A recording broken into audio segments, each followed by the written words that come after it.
Hey guys, welcome back to Lucky Lifestyle. So, thumbnail చూస్తే మీకు already అర్థమైపోయి ఉండొచ్చు that this is red sauce pasta in restaurant style. So ఇది చేసుకోవడానికి కావాల్సిన పదార్థాలు అండ్ ఇది ఎలా చేసుకోవాలో చూపించబోతున్నాను. I have cold guys, please bear with my voice, please. So next, let's go into the video. నేను ఇక్కడ Szechuan sauce, tomato ketchup, pizza sauce and tomato and mayonnaise కలిపి ఉన్న సాస్ని కూడా యూస్ చేస్తున్నాను. అండ్ ఇక్కడ నేను పాస్తా 400 grams వరకు తీసుకున్నాను, ఎందుకంటే ఇంటికి చుట్టాలు వచ్చారు. So we are 5 members now. And ఇక్కడ నేను pasta masala and Maggi masala, one of the Maggi masala and cheese కూడా యూస్ చేస్తున్నాను. And these are routine garlic, corn, onion, carrot, beans, tomato, everything. So now first thing ఏంటంటే పాస్తాని boil చేసుకోవాలి. So boil చేసుకోవడానికి కొంచెం late అవుతుంది కాబట్టి ఆల్రెడీ కెటిల్లో వాటర్ని బాయిల్ చేసేసాను. సో ఆ వాటర్ నేను ఇక్కడ వేస్తున్నాను. So it will be easier. ఇది one of the tip guys. ఇక్కడ నేను ఆయిల్ అండ్ ఉప్పు వేసేసుకొని కలిపేసుకొని మూత పెట్టేసుకుంటున్నా. సో ఇది బాయిల్ అయిపోతుంది. This is done. Going to next, ఇక్కడ మనం ఒక ప్యాన్లో ఆయిల్ ఇంకా బటర్ వేసుకొని బటర్ కరిగేంత వరకు మనం కలుపుతూనే ఉండాలి. సో ఇది మనం చేసుకునేది ఏంటి అంటే వైట్ సాస్ కాబట్టి ఇక్కడ మనం మైదాని యూస్ చేస్తున్నాం. అండ్ ఇది little bit of maida, not much. And అది రెడ్ కలర్ వచ్చేంత వరకు మనం కంటిన్యూస్గా కలుపుతూనే ఉండాలి. This is the main part and this takes more time also in the whole process of this red sauce pasta. And మన చేతి కూడా చాలా నొప్పిలేస్తుంది, ఎందుకంటే ఇక్కడ మనం కంటిన్యూస్గా కలుపుతూనే ఉండాలి కాబట్టి ఉండలు రాకుండా.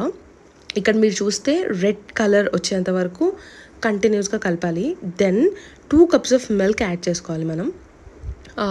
ఈ 2 cups ఆఫ్ మిల్క్ యాడ్ చేసుకున్నాక కూడా కంటిన్యూస్గా మనం యాక్చువల్లీ కలుపుతూనే we have to add this 2 cups of milk. So that we have to make sure అసలు ఆ ఉండలు టెక్స్చర్ రాకుండా ఉండడానికి ఇక్కడ మనం సాసీ టెక్స్చర్ వచ్చేంత వరకు కలపాలి. మీరు ఇక్కడ చూస్తే ఇదంతా సాసీగా లేదు. So I'm adding water to it. మీరు యాక్చువల్లీ వాటర్ బదులు మిల్క్ కూడా యాడ్ చేసుకోవచ్చు. నేను already 2 cups of milk use చేస్తున్నాను కాబట్టి I added water. So it's up to you, you can use water are milk here. ఇది మీరు చూస్తే ఇక్కడ ఉండలు రాకుండా నేను ఈవెన్ గరిటెని కూడా చేంజ్ చేస్తున్నా టు మేక్ ష్యూర్ మళ్ళీ ఎక్కడ ఉండలు వస్తుందో, ఎక్కడ సాసీ టెక్స్చర్ కనపడదు అని చెప్పేసి. సో మీరు ఇక్కడ చూస్తే ఆ సాసీ టెక్స్చర్ వచ్చేంత వరకు కంటిన్యూస్గా కలుపుతూనే ఉన్నాను. నౌ ఫర్ టేస్ట్ మనం సాల్ట్ అండ్ పెప్పర్ని యూస్ చేస్తున్నాం ఇక్కడ. దెన్ దీని అంతా కలిపేసి ఒక పక్కన పెట్టేసుకోవాలి. So this is the main part of red sauce pasta which is white sauce. If this is done మనకి almost more than half of the red sauce pasta ప్రొసీజర్లో ఉన్నట్టు. దెన్ ఇక్కడ నేను టొమాటోని గ్రైండ్ చేసుకుంటున్నాను, టొమాటో పేస్ట్ వచ్చేంత వరకు. Then అది పక్కన పెట్టేసుకొని ఒక ప్యాన్లో బటర్ వేసి ఆ బటర్ని కరిగేంత వరకు ఉంచేసి ఇక్కడ నేను స్టార్టింగ్లో చూపించిన పదార్థాలు ఉన్నాయి కదా, like onion, garlic, everything, like carrot, veggies ఉన్నాయి కదా, ఆ వెజ్జీస్ అన్నీ వేసుకొని జస్ట్ మనం కలిపేసుకుంటే సరిపోతుంది. దెన్ ఇక్కడ నేను రెడ్ సాస్ పాస్తాని ఎందుకు అంటున్నామంటే యాక్చువల్లీ ఈ మనము టొమాటోని టొమాటోని గ్రైండ్ చేసుకున్నాం కదా. సో గ్రైండ్ చేసుకొని పేస్ట్ చేసుకున్నాం కదా, అది వేస్తేనే రెడ్ సాస్ పాస్తా అయినట్టు. If you don't include this tomato grind and paste thing, మనకి ఇది వైట్ సాస్ పాస్తా అయిపోతుంది, simple. And one more thing, మనం చీజ్ని యాక్చువల్లీ వైట్ సాస్ పాస్తా చేసుకున్నాం కదా, దాంట్లోనే చీజ్ యాడ్ చేసుకొని కలిపేసుకొని పెట్టుకుంటే సరిపోతుంది. ఆర్ నేను చేసినట్టు లాస్ట్లో మీరు ఈ చీజ్ పెట్టడం చూపిస్తాను నేను. లైక్ చీజ్ని నేను లాస్ట్లో వేస్తున్నా, not in the starting thing.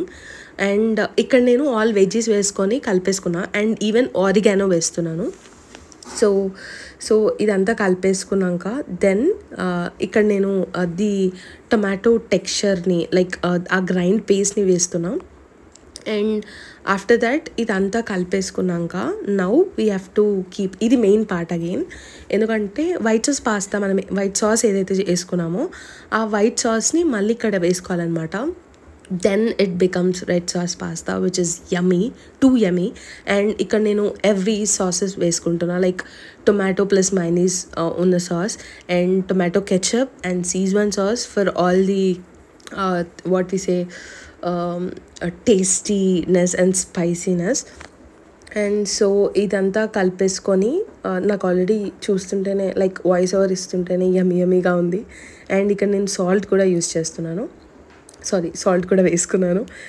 And so ఇదంతా మనం ఆల్రెడీ స్టిర్ చేసేసుకున్నాం. నౌ వైట్ సాస్ మనం ఏదైతే పక్కకు పెట్టుకున్నామో అదంతా వేసుకొని, ఇది మళ్ళీ ఇది మెయిన్ పార్ట్ మీకు చెప్పినట్టు, ఇది మనం మొత్తం కలిపేసుకుంటే సరిపోతుంది. ఇదంతా కలిపేసుకొని లాస్ట్లో మనం పాస్తా వేసుకోవాలి. అండ్ మీరు ఇక్కడ చూస్తే దీన్ని కూడా కలపడం చాలా సేపు పడుతుంది అనమాట. You have to wait till it becomes. So ఎంత టేస్టీగా ఉందో కదా. యాక్చువల్లీ మీరు చీజ్ ఇక్కడ కూడా వేసుకోవచ్చు. అండ్ మీరు ఇక్కడ చూస్తే పాస్తా ఆల్రెడీ ఉడికిపోయిందనమాట. నేను ఇక్కడ చూపిస్తున్నాను కదా మీకు. సో అది టేర్ అవ్వాలి ఈజీగా. దెన్ నేను ఆ సాస్లో ది మెయిన్ రెడ్ సాస్లో నేను ఇక్కడ పాస్తా వేసేసుకుంటున్నాను. దీన్ని మొత్తం కలిపేసుకొని ఒక 2 minutes వరకు మూత పెట్టేసుకుంటే సరిపోతుంది. So pasta is done. Yummy cheesy pasta is done. And నాకు యాక్చువల్లీ చీజ్ లాస్ట్లో ఉంటే ఆ చీజ్ ఫ్లేవర్ వస్తుంటుంది కదా తింటుంటే, అప్పుడు చాలా ఇష్టం అనమాట. అందుకే నేను ముందు చీజ్ వేసుకోలేదు. సో లాస్ట్లో ఐఎమ్ యాడింగ్ చీజ్. అండ్ అప్పుడు దాన్ని కలిపేసుకొని ఇది తింటే చాలా అంటే చాలా యమ్మీ ఉంది. Actually I know this is not that healthy, కానీ మనకి ఎప్పుడైనా జంక్ తినాలి, ఏదైనా యమ్మీగా తినాలి అని అనిపించినప్పుడు it's better to do it in home కదా, instead of going to restaurant. So అలాంటి టైమ్స్లో నేను ఇది చేస్తానమాట. అండ్ ఇంటికి ఎవరైనా కొత్తగా వచ్చినప్పుడు వాళ్ళకి ఇస్తే కూడా వాళ్ళు చాలా హ్యాపీ ఫీల్ అవుతారు అని చెప్పేసి. సో ఇక్కడ నేను గార్నిష్ చేస్తున్నాను red sauce pasta and restaurant style. This is two yummy, you must try. And నాకు సజెషన్స్ కూడా ఇవ్వండి, లైక్ నేను ఏదైనా మిస్ అయినా ఆర్ ఇది వేరే విధంగా కూడా చేయొచ్చు అంటే I'll try that two. So please don't forget to like, share and subscribe. I'll be back with another yummy recipe.